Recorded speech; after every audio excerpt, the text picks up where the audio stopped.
जी नमस्कार एवं जय श्री राम। आज हम ऐसे महान व्यक्ति श्रीमान धीरज जी से बातचीत करेंगे जो राष्ट्रीय स्वयंसेवक संघ की जानकारी रखते हैं। स्वयंसेवक संघ क्या है? नमस्कार, आपका धन्यवाद। राष्ट्रीय स्वयंसेवक संघ एक सामाजिक और सांस्कृतिक संगठन है, यानी ऑर्गेनाइजेशन है जी। जो पूरे भारतवर्ष में काम कर रही है और दुनिया के विभिन्न क्षेत्रों में, विभिन्न देशों में इसका काम चल रहा है। जी, अभी हम आपसे ये पूछना चाहेंगे कि ये आप हमें जानकारी दे सकते हैं कि कम से कम कितने देशों में ये काम चल रहा है? लगभग भारत के अतिरिक्त 12 से 15 ऐसे देश हैं जहां राष्ट्रीय स्वयंसेवक संघ विभिन्न रूपों में काम करता है। विभिन्न ऑर्गेनाइजेशन के माध्यम से समाज के अंदर जागरूकता और चेतना का काम करता है। कि आपने बताया ये राष्ट्रीय स्वयंसेवक संघ सामाजिक और सांस्कृतिक संगठन है, तो ये काम कैसे करता है, किस तरह से काम किए जाते हैं संघ में? देखिए, हम सब जानते हैं जो अपना भारत राष्ट्र है वो एक समय में विश्वगुरु हुआ करता था। यानी भारत दुनिया को सत्य की ओर, शिक्षा की ओर, न्याय की ओर एवं समाज के जितने भी पहलू होते हैं तो उस पर जो है राष्ट्रीय से अपने भारत की संस्कृति जो है वो पूरी दुनिया को सिखाती थी। इसीलिए भारत को विश्वगुरु कहा जाता था। परंतु हम सब जानते हैं कुछ ऐसा कालखंड भी आया जिसके कारण भारतीय संस्कृति पर, सामाजिक ढांचे पर काफ़ी चोट पहुंची। बिल्कुल। चाहे वो मुगलों के कारण हो, अंग्रेज़ों के कारण हो, या उससे पहले भी बहुत सारे आक्रांता आए।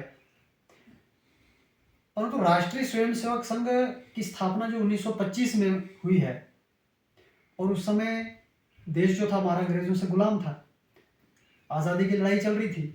परंतु राष्ट्रीय स्वयंसेवक संघ के संस्थापक परम पूज्य डॉक्टर हेडगेवार जी ने विचार किया कि कुछ समय बाद हो सकता है हमें आज़ादी मिल जाए, परंतु आगे फिर से हम गुलाम ना हो, आगे फिर से हमारी संस्कृति पर चोट ना पहुंचे, आगे भारत माता फिर से खंडित ना हो, उसके टुकड़े ना हो, उसके लिए क्या काम करना पड़ेगा। जी। तो उन्होंने राष्ट्रीय स्वयंसेवक संघ की स्थापना की और संघ का जो काम है वो व्यक्ति निर्माण का काम है, क्योंकि व्यक्ति से समाज बनता है और समाज से राष्ट्र बनता है। और व्यक्ति हमारा चरित्रहीन होगा, राष्ट्रवादी होगा, देशभक्त होगा तो देश हमारा आगे बढ़ेगा और अखंड भारत विश्वगुरु की ओर जाएगा। धीरज जी, जैसे आपने कहा कि संघ जो है वो व्यक्ति निर्माण का काम करते हैं, वो व्यक्ति निर्माण का काम कैसे करते हैं? देखिए, राष्ट्रीय स्वयंसेवक संघ का जो काम है वो व्यक्ति निर्माण का काम है, यानी मैन बिल्डिंग का काम है। तो राष्ट्रीय स्वयंसेवक संघ जो है वो शाखा है, मिलन है, मंडली है और विभिन्न कार्यक्रमों के माध्यम से हमारे देशवासियों के अंदर जो है वो संस्कार डालने का काम करता है और जिसके कारण संस्कार से ही व्यक्ति जो है उसका निर्माण होता है। हम सब जानते हैं कि जो भारतीय एक दृष्टिकोण है वो पूरे विश्व में है वासुदेव कुटुंबकम। जी। हम पूरे विश्व को अपना परिवार मानते हैं और सर्वे भवन्तु सुखिनः, तो पूरे जीव प्राणी में सुख की भावना, सभी सुखी रहे, ऐसा विचार अगर है, ऐसी संस्कृति, ऐसा कोई कल्चर है तो अपने भारत के अंदर है। परंतु आजकल की स्थिति में पश्चिम जो विचार है वो हावी है और जो कहीं ना कहीं अपने इस विचार को थोड़ा सा कमज़ोर करने का जो है एक जो प्रयास चलता है। परंतु हम सब जानते हैं कि सत्य जो है वो दब सकता है, मिट सकता नहीं। और इसलिए राष्ट्रीय स्वयंसेवक संघ जो है वो शाखा के माध्यम से हमारे युवा हैं, हमारे तरुण हैं, हमारे और भी जो नागरिक हैं उनके अंदर देशभक्ति कैसे आए, उनके अंदर भौतिक शारीरिक क्षमताएं कैसे बढ़ें और समाज के प्रति उनकी जो संवेदनशीलता है वो कैसे बढ़े और हमारे इतिहास जो है उसको जानना, हमारे महापुरुषों को जानना, इन सब पहलू पर जो है वो सर्वांगीण रूप से काम होता है और तब जाकर के एक व्यक्ति के अंदर जो है वो देशभक्ति जो है आती है। जी। जी, तो आप हमारे को ये बताइए, संघ का लक्ष्य क्या है? देखिए, राष्ट्रीय स्वयंसेवक संघ का लक्ष्य जो है वो परमवे भवन ने तुम्हें तत्स्व राष्ट्र, इस राष्ट्र को फिर से विश्व गुरु की ओर लेके जाना हमको। ये भारत माता की जो एक, जिसको सोने की चिड़िया कहा जाता था, उसको फिर से स्थापित करना। ये भारत माँ के जो टुकड़े हुए हैं इनको फिर से अखंडित करके भारत की जो गौरवशाली इतिहास रहा है वो फिर से वर्तमान आए, उसके लिए राष्ट्रीय स्वयंसेवक संघ जो है दिन रात काम कर रहा है। 1925 से निरंतर काम कर रहा है। और हम सब जानते हैं उसके लिए हम सब जितने भी भारतवासी हैं उन सब के अंदर ऐसा भाव आए, उसके लिए काम करना शुरू करें। उसके लिए संघ जो है दिन प्रतिदिन शाखाएं हैं, मिलन है, उसके माध्यम से अपना संपर्क करते हुए व्यक्ति निर्माण का काम जो है वो चल रहा है। और उसके माध्यम से, जैसे मैंने पहले भी कहा, कि व्यक्ति से समाज बनता है और समाज से राष्ट्र बनता है। और इस राष्ट्र को हमने विश्व गुरु पर लेके जाना है। दुनिया का सिरोमोर राष्ट्र बने, दुनिया के लिए प्रेरणादायी राष्ट्र बने, उसके लिए हम सबका योगदान आवश्यक है। इसलिए राष्ट्रीय स्वयंसेवक संघ केवल संघ करे ऐसा नहीं है, पूरा समाज जो है इस पर मिलकर के काम करेगा। हमारा यही प्रयास है कि हम जो है पूरे समाज को लेकर के एक दिशा की ओर जाएंगे और भारत माता का जो ये मान है उसको बढ़ातेंगे। जी, कहीं ना कहीं हमने सुना है कि संघ के लिए, संघ के प्रति गलत गलत शब्द बताए जा रहे हैं, गलत गलत दिशाएं बताई जा रही है कि संघ एक पॉलिटिकल पार्टी है, संघ हिंदूवाद करती है, संघ बहुत सारी चीजें सुनी हमने।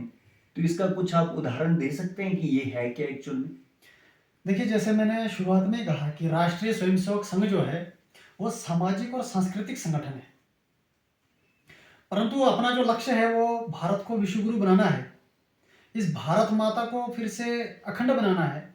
तो उसके लिए भारत के अंदर जितने भी पहलू हैं वो सब जो है जी। वो राष्ट्र प्रथम रख करके चले, ऐसा जो है संघ भी विचार करता है। और इसीलिए राष्ट्रीय स्वयंसेवक संघ जो है वो विभिन्न क्षेत्रों में जाकर के अपने स्वयंसेवक वहाँ भेज करके उस दिशा की ओर उनको अग्रसर करता है कि हमको सबसे पहले राष्ट्र प्रथम रखना है, अंतिम अपने आप को रखना है। इसीलिए चाहे वो शिक्षा का क्षेत्र हो, चाहे वो सुरक्षा का क्षेत्र हो, चाहे वो संस्कृति का क्षेत्र हो, चाहे वो राजनीति का क्षेत्र हो, चाहे अन्य क्षेत्र हो, वो सभी क्षेत्र, जिस प्रकार शरीर होता है तो शरीर के सभी अंग स्वस्थ होंगे तो शरीर स्वस्थ कहलाएगा। जी। एक भी अंग अगर उसमें रोग आया तो शरीर को रोगी कहा जाएगा। इसलिए राष्ट्रीय स्वयंसेवक संघ का मानना है कि इस भारत के अंदर जितने भी विभिन्न डिपार्टमेंट्स हैं या विभिन्न जो है अलग अलग पहलू हैं, उन सब पर एक देशभक्ति की तरह से एक भारत को अपनी माँ मान करके, इस राष्ट्र को सर्वप्रथम मान करके आगे काम करे। इसीलिए राष्ट्रीय स्वयंसेवक संघ जितने भी देश के अंदर देशभक्त ऑर्गेनाइजेशन है, जो राष्ट्र के लिए सोचती है, जो राष्ट्र को प्रथम रखती है, तो राष्ट्रीय स्वयंसेवक संघ उनके साथ खड़ा है, उनका सहयोग भी करता है। संघ केवल हिंदू समाज को एकत्रित करने में क्यों लगा है?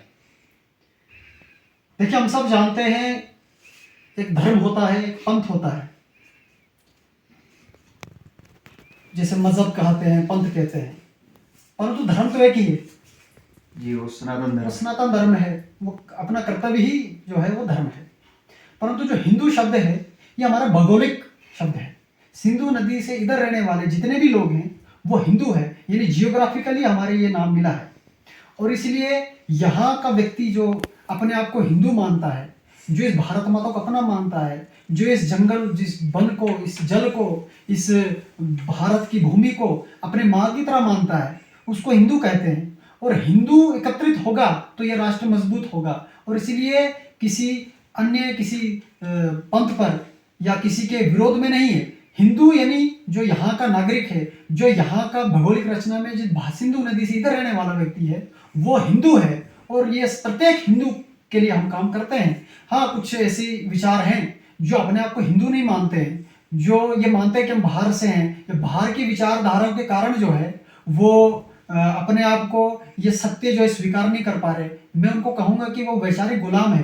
परंतु हिंदू जो है वो छोटा शब्द नहीं है, हिंदू किसी धर्म से जुड़ा हुआ नहीं है, ये हिंदू हमारा भौगोलिक शब्द है। इसलिए इस राष्ट्र के अंदर हम रहते हैं तो हिंदू समाज को एकत्रित होना, शक्तिशाली होना, संगठित होना बहुत आवश्यक है इस भारत माता को आगे बढ़ाने के लिए।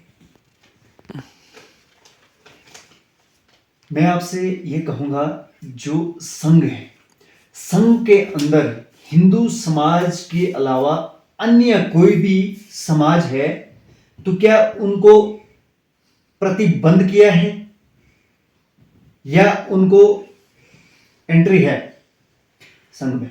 देखिए, राष्ट्रीय स्वयंसेवक संघ जो है, धन्यवाद धीरज जी, आपने अपना कीमती समय हमारे को दिया। बाकी अभी फिर आवश्यकता पड़ेगी तो आपको अगले पॉडकास्ट में बुलाएंगे। बहुत बहुत धन्यवाद। जी, जय श्री राम। जय श्री राम।